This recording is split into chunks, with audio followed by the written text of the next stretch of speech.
Hey everybody, welcome to the channel. I'm Ben RPG, and today I wanted to make a video for you guys about Final Fantasy XIV.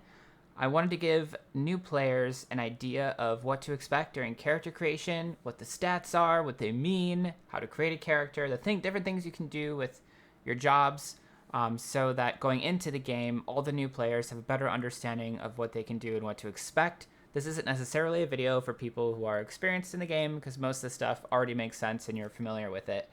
So bear with me. Hopefully I explain everything adequately enough. If you guys ever have any questions, please let me know in the comments below. Tell me what you think of the video. If you enjoy the content, then I know to make more of it. And on that note, I'm going to jump right into it so we can make this video short, sweet, and to the point. You can also watch this video, which is awesome, by the way. I love most of Final Fantasy's cinematics, so I'm not going to make you watch all of it, but it's fun for those of you that want more of the story. So right when you jump in, by the way, you can select your data center, which is important depending upon if you want to play with friends, right? So you have the North American data center, the European data center, and the Japanese data center. So make sure you pick the right data center for friend playthroughs. I've seen a couple people post comments about not being on the right servers. So Aether has these servers listed from Adamantoise to Siren. Primal has Behemoth to Ultros. Crystal has Balmung to Zalera. And then again, if you're on the European data centers, the Japanese data centers, make sure you pick the appropriate ones. There's also problems with creating characters on server pops that are full. So I recommend, if you run into that problem, that you play during non-busy hours. So if you can, when you make your character, or even just make your character like a day before you're about to play, so that you can log on during a non-busy time and get onto the server you want to get on. It's pretty much the only way around it, unless you create a character, are on for 3 days, and then pay $18, I believe, in order to transfer your character, which is unnecessary at this point because you're just wasting extra money. So don't do that. Just try to pre-plan for these kinds of things. So you're going to pick your data center. In this case, I'll just stay on Aether and hit confirm, which is going to bring you into your character selection screen. In this case, you won't see a character if you're new to the game. This is just one character I have. So you're going to go to new character. You won't need to worry about loading appearance data, which I'll explain after making a character. And you're into character creation. So here's an explanation of heroes, which is humans. There's male and female variants. There's Elezen, which are basically like elves, for those of you that are unfamiliar. Male and female versions. There's the Lalafell, or if you've played Final Fantasy XI, the Tartaru race, male and female. I might butcher some of these names, so I apologize. The Makoti. I always say the Makot, but I think they're the Makoti. But anyway, there's male and female versions. There's the Rogadin. Again, sorry if I'm mispronouncing these. Male and female versions. Also, the Galka from Final Fantasy XI. There's the Aura, which are male and female. And I love how, by the way, the discrepancies between these two characters in height is pretty intense. The Hrothgar, and then the Viera. The difference in these isn't noticeable at first because it doesn't tell you any of the stats for the different characters. So, like, for instance, I'll pick a male hero and I'll go in and I'll show what I'm talking about. Oh, and then you can also choose pose, standing, or unique if you want them to kind of move around so you can see what your character will look like. And then attire, you can do race and small clothes, which is just seeing your physical body. You can do job once we get to that part in the character creation selection. You can also look at different environments to see what your character will look like in different areas of the game or different lighting levels. So I'll go ahead and hit confirm. Then this is where you see your starting attributes, which is listed right here. And I'll explain what each of these means and why they're important. And then a general description about the type of class. So each one is usually divided by 2. So in this case, there's a Midlander and a Highlander. And you'll notice the starting stats change. So in this case, you go from 22 strength to 23, 19 dex to 20. So keep an eye on that. Not that it's necessarily super important because you can still pick whatever you want to play and just roll with it. But for those of us that like to have a certain stat higher than others, depending upon what kind of class we want to play, is just something else to pay attention to. So I'll just pick Midlander for now. And then you're going to go into your customizing of your appearance. For most of you who have played MMOs before, this is pretty cut and paste. There isn't anything that they do that's like wildly different than any other game. But for those of you that might be new to MMOs or trying an MMO for a first time, I'll go through the options. So there's a height slider. It's in inches. And if you need to calibrate it, you can. So if you need to look it up and figure out how many feet that is, totally okay. There's your muscle tone, which you can only really see in small clothes, but you can make yourself super smooth, or it's kind of more shiny at the same time, but also more muscular. There's skin color options, which is always good. Hairstyle options are pretty abundant, which is fun. And you can change hair color, so I'll just pick one. Hair color here, if you want, you can even add highlights, which is kind of fun. So like I'll do it black just for the purposes of the video. Choose highlights and you can add a highlight color. In this case, the highlights are only in the front of the hair. Depending upon which hairstyle you pick, make sure you look, because it could be in different areas. It's just this hairstyle only highlights the front. You can have face options. This is where it gets a little tricky. So face options are also affected by facial features. So like if I add, let's say, facial hair, for instance, to this face, there's also scar marks here. But I go back to face and switch, you'll notice that the different facial hair options, are different per face style. So you can also go back and forth between those two options when you get to face, so you can see what kind of hair options you want on your character if that's important to you. Jaw is your typical options for jaw width. Also kind of changes the cheeks a little bit. Eye shape. It's pretty self-explanatory. Just changes the look of your eyes. Iris size. You can do small or large eyes. Eye color. The cool thing about this is, let's say you want to do odd, you can. So like if I want to do green, do odd eyes and make one like white even. I just think that's kind of a cool feature that you can change your eye color independently of one another. Eyebrows. Again, there's the 6 types. So you can kind of see what they do to your character and how you want it to look. Nose, same options. I would suggest turning sideways because it's a little bit easier to see the dimensions of your nose, in my opinion, than straight on. Mouth, same idea. You can do duck lips if you want. Just kidding.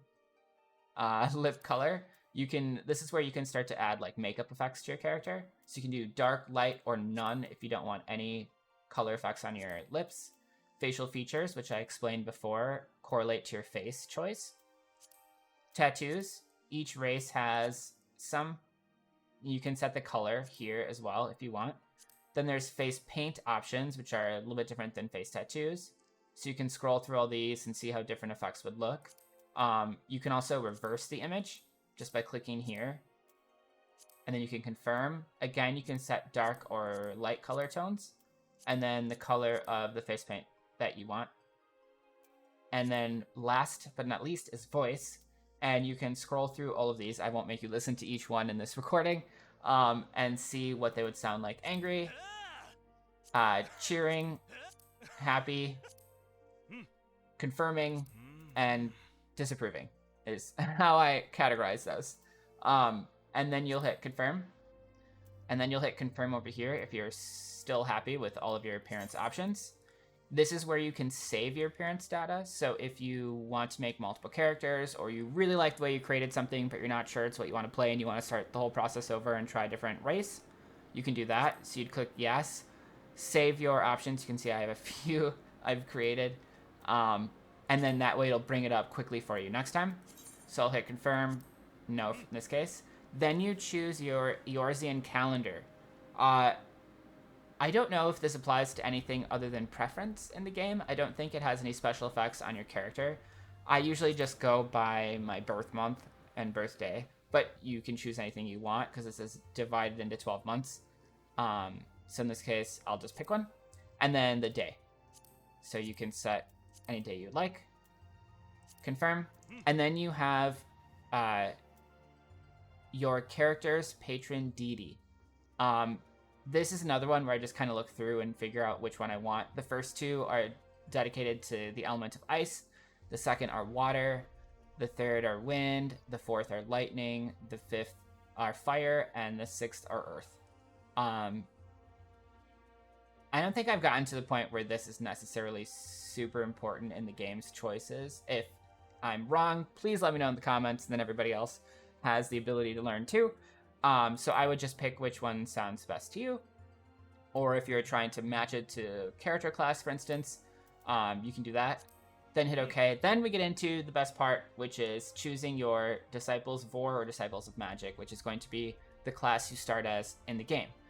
One of the greatest things about Final Fantasy XIV that I love, for those of us that have insane altitis, as I call it, or wanting to make a little like character of everything, you can change your character class to anything you want to. Once you hit level 10, you unlock the ability to switch classes on the same character. So you don't have to make a ton of alts in this game, unless you want to change your race, for instance, and not spend money on Bottles of Fantasia.